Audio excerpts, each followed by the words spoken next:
Mes chères ambassadrices, bonjour. J'espère que vous allez bien et que vous passez un bon week-end, un bon dimanche. Moi c'est le cas.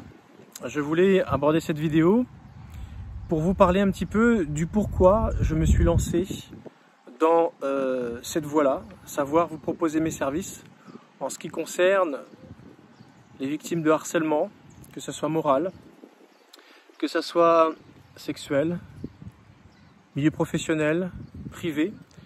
Et très souvent, lorsque c'est dans le milieu privé, c'est ni plus ni moins de la perversion narcissique, comme j'ai pu l'aborder déjà dans une vidéo. Alors je parle un petit peu de moi là, forcément. Eh bien, forcément, si je suis dans ce domaine, c'est que moi-même, j'ai été concerné. Alors pas que j'ai été harcelé sur le plan sexuel. À 99% des cas, ce sont souvent les femmes qui le sont par la jante masculine. Non, moi ça a été plutôt dans ma vie privée où j'ai subi la perversion narcissique au moins à 2 reprises. Et il m'a fallu beaucoup de temps, beaucoup de temps pour me rendre compte du cheminement. Comme je suis quelqu'un qui était déjà dans la thérapie depuis déjà longtemps, avec la première personne avec qui j'ai partagé ma vie, c'est venu au courant de notre vie que je me suis donc lancé dans la thérapie, tout ce qui concernait, on va dire, les problèmes mentaux, énergétiques, physiques. Je me suis lancé dans la voie, on va dire, de la médecine holistique. Et donc, c'est petit à petit que voilà, j'ai développé mes connaissances dans ce domaine, sans me rendre compte à quel point cette première personne était une pervers narcissique. En ce sens que, par derrière, elle me calomniait, elle me diffamait assez souvent. Et quand ça arrivait à mes oreilles, ça me faisait mal, ça me décevait.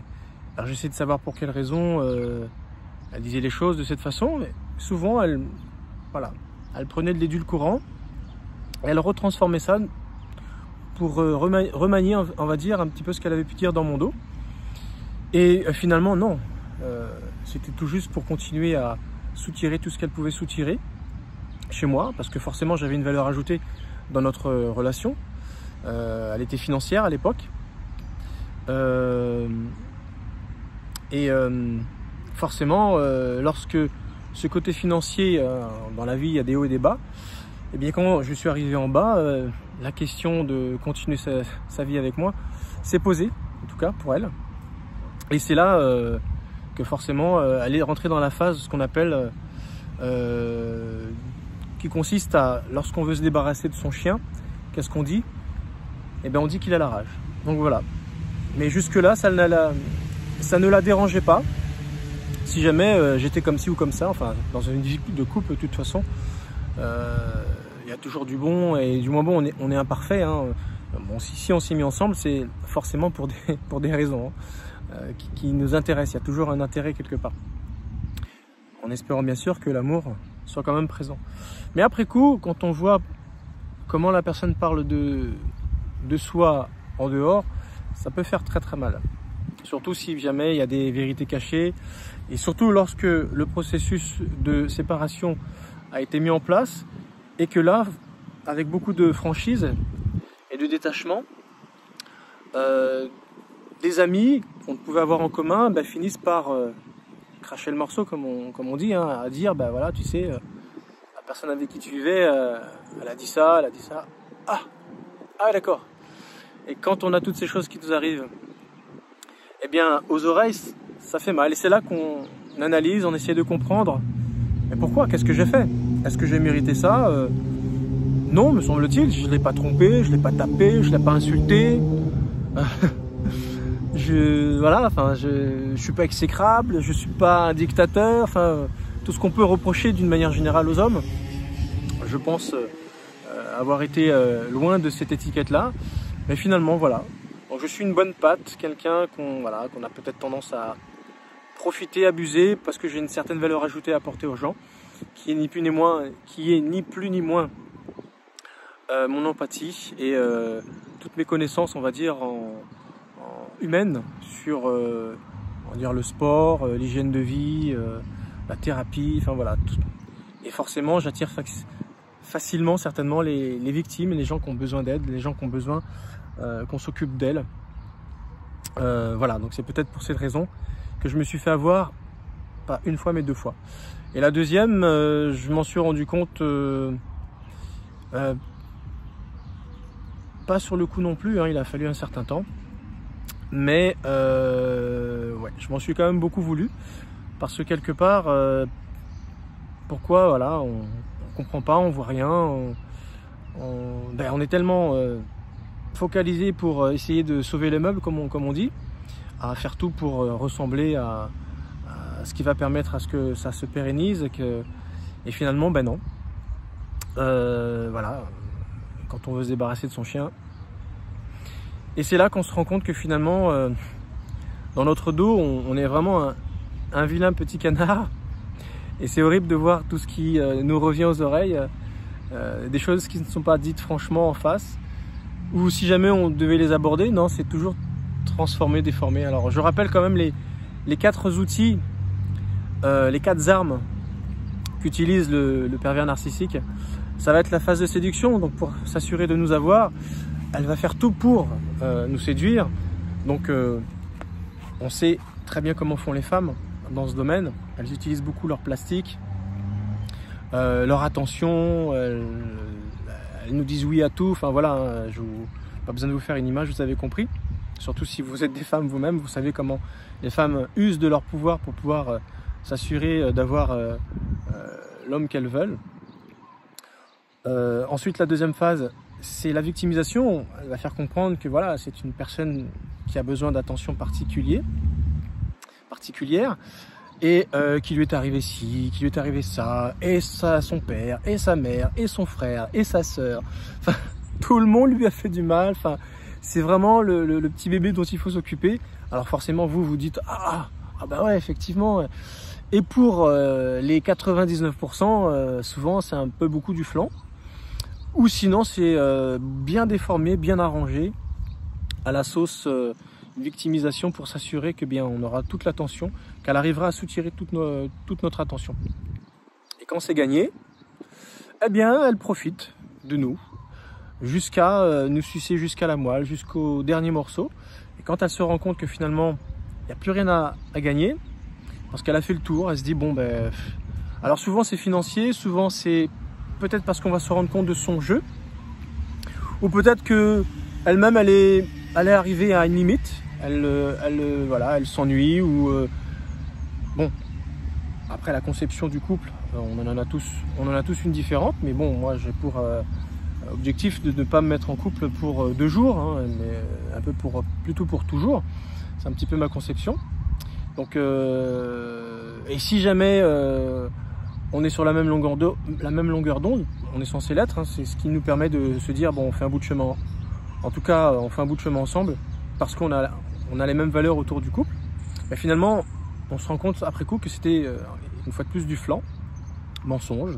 Alors par contre, c'est vrai que pour le mensonge, les pervers narcissiques, c'est des moulins à mensonges, hein, c'est impressionnant. Et quand on fait en fait le bilan de tout ce qui a pu être dit, quand on recoupe les morceaux avec d'autres personnes qui connaissent cette personne, souvent de la famille proche, ça peut être des parents, ça peut être des frères et sœurs, et qui ont gardé un bon contact avec vous et qui vous disent finalement leur version des faits, l'enfance de la personne, vous dites ah ouais, j'ai raté un gros épisode de Dallas. On s'est dit non, là j'ai manqué un gros morceau, ce qui fait que je suis parti là sur des mauvaises donnes. Et c'est pour ça qu'on se fait avoir. Donc après la phase victimisation, eh bien c'est la culpabilisation. Quand elle voit cette personne qu'elle n'aura plus rien à tirer de vous, parce que vous commencez à vous rendre compte de certaines choses, vous n'êtes pas dupe, et que vous commencez à questionner un petit peu trop dans le sens qui dérange, ou que vous ne donnez plus facilement votre attention comme avant, ben c'est souvent le moment que la personne choisit pour commencer à se tailler, à trouver un plan B pour se débarrasser de vous. Donc généralement, c'est à ce moment-là que vous attrapez la rage. En tout cas, c'est ce qu'elle va dire ailleurs, hein, un peu partout. Et phase de culpabilisation, tu as été ci, tu as été ça, alors qu'avant vous étiez le meilleur des meilleurs, the best of the best, la crème, sur un piédestal. toujours là à vous saucer, à vous mariner, enfin voilà, vous étiez le best. Donc là c'est le jour et la nuit, hein. C'est là vous êtes le mauvais, et tout ce qui a pu avoir comme petit différent, parce qu'il y en a toujours dans des couples, c'est des vieux dossiers qui ressortent, et là vous en ramassez mais alors plein la tronche. Alors vous comprenez pas, c'est attends, pause, time. C'est pas ce que tu disais il y a quelques temps, tu disais ça comme ça, et puis on en avait parlé déjà, et puis c'était clos cette affaire. Ouais mais non, en fait, ceci, cela. Ah ouais. En fait, tu m'as pas dit tout en fait. En fait si, c'est qu'à l'époque, sa stratégie était tout autre. Voilà. Donc une fois que la phase de culpabilité est en route, bah vous, ce que vous cherchez à faire souvent, c'est sauver les meubles. Non, je peux pas croire que ce que tu me reproches, tu le penses vraiment. Il y a anguille sous roche, qu'est-ce qui se passe? Mais là, elle est en train de se débarrasser d'où là? Donc réveille-toi, enlève le voile. Si t'as pas compris, ça va faire mal. Et si elle voit que vous vous accrochez toujours, que vous faites tout pour sauver votre couple, que vous faites tout pour démontrer que non, et que vous l'aimez, et que ceci, cela, c'est la phase de destruction. Alors là, généralement, c'est là qu'il y a une bêtise qui va s'opérer dans votre couple, par elle, hein, pas par vous. Hein. En tout cas, si vous aimez votre conjointe, si vous aimez la personne avec qui vous êtes, c'est pas quelque chose que vous ferez. En tout cas, c'est pas de votre entendement. Si jamais vous vous êtes mis en couple sur de bonnes bases et avec un réel amour. Non, ça viendra de la personne en question. Donc, ça sera véritablement, je pars en live complètement. Je n'assume plus mon rôle d'épouse, de femme, en tout cas dans le foyer. Je commence à changer mon vocabulaire. Il y a des mots qui viennent qui n'étaient pas là avant, une façon de parler qui n'était pas très propre, on va dire. Elle commence à parler d'une certaine façon, elle rentre plus souvent tard, voilà, ces journées sont faites de manière à ce qu'elle ne soit pas avec vous. Et après, quand elle rentre, elle remet le masque de celle qui est en pleine dépression. Ça va plus rien ne va. Alors maintenant, je rigole, hein, mais bon, ça a été compliqué, ça a été très difficile. Et après cette phase de destruction, généralement, il y a séparation, il y a divorce pour ceux qui sont mariés, enfin voilà. Et c'est là qu'il va falloir réfléchir en se disant, qu'est-ce qui s'est passé? Et c'est généralement à ce moment-là, dans la phase de séparation, que là on comprend tout. Ah, en fait, c'était pas une personne soi-disant sensible, avec un potentiel élevé. C'est très à la mode ça, les HPE, les HPI. Alors ça peut être le cas, hein, parce qu'il y a des personnes hypersensibles qui sont HPE, mais qui virent souvent dans la perversion narcissique. Mais on s'y trompe pas. Généralement, on s'y trompe pas. Les armes sont souvent les mêmes. Et bizarrement, vous êtes la personne à abattre, vous êtes le mauvais. Et elle, non, rien. Ou sinon, très peu. Voilà. Donc, pour ces deux personnes dont je vous ai parlé, c'était le cas. Voilà. Donc, voilà pour quelle raison ça a renforcé ce besoin de faire de cette profession, c'est devenu un adage, on va dire. C'est devenu un besoin de combat, un besoin d'aider les gens qui rencontrent le même problème. Donc si jamais tu rencontres ce genre de situation autant dans ta vie privée que dans ta vie professionnelle, sache que je propose mes services et je sais ce dont il est question. Je sais à quel point ça fait mal. Surtout quand la personne avec qui tu as partagé ta vie, elle a fait tout ce qu'il ne faut pas, en tout cas tout ce qui est réprimé par la loi en ce qui concerne la vie conjugale. Si elle t'a tout fait, je veux dire que là, t'as vraiment pas de chance. Bon, en tout cas, c'est ce qui m'est arrivé. Donc, je sais de quoi je parle et voilà, c'est devenu maintenant une ligne de conduite, un combat. Je suis prêt à offrir mes services à toutes celles et ceux qui seront en tout cas enclins à vouloir regagner leur dignité, atteindre le bonheur et surtout ne pas s'arrêter à ça, parce que je ne suis pas le premier à le dire, et d'ailleurs je ne suis pas du tout le premier à le dire.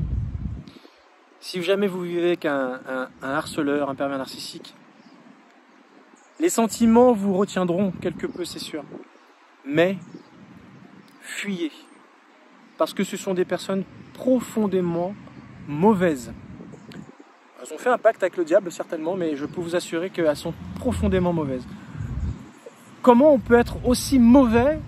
C'est la question que je me suis posée. À se demander même si elles n'étaient pas un peu possédées. Mais sincèrement, à ce stade de la méchanceté, c'est très très fort. C'est très très fort. Comment on peut faire du mal aux gens et en vivre?